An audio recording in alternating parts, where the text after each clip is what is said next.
પાલિકા સંચાલિત city bus અને બીઆરટીએસ બસના ડ્રાઈવર અને કંડક્ટર પગારના મુદ્દે હડતાલ પર ઉતરી ગયા છે. તમામ કર્મચારીઓએ મગોપ ડેપો ખાતે ભેગા થઈ વિરોધ પ્રદર્શિત કરી રહ્યા છે.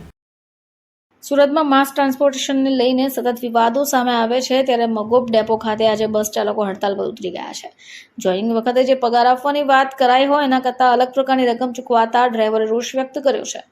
ડ્રાઈવરોએ 12, 13, 16 અને 19 નંબરના રૂટ ઉપર બસ બંધ કરી દીધી છે.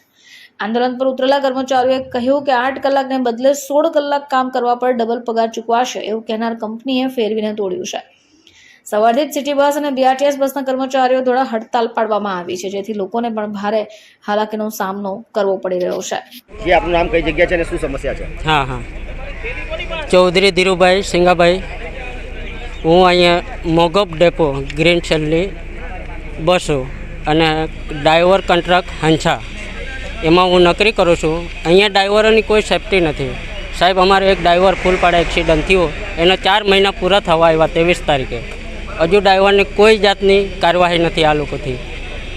હવે ઘરના લોકો આવ જાવ કરે છે, આ લોકો રોજના ધક્કા ખવડાવે. અહીંયા તમે કેમ ઊભા છો અને શું માંગણી છે તમારી? અમારી માંગણી એ જ છે, ડ્રાઈવરોની કોઈ સેફ્ટી નથી અને પગાર આ લોકો આપવા કહે છે અને પગાર પછી મોકલી જાય. મતલબમાં કહેવાનું મતલબ આ લોકો પગારનું વાત કરે ને પછી ફરી જાય છે એમ.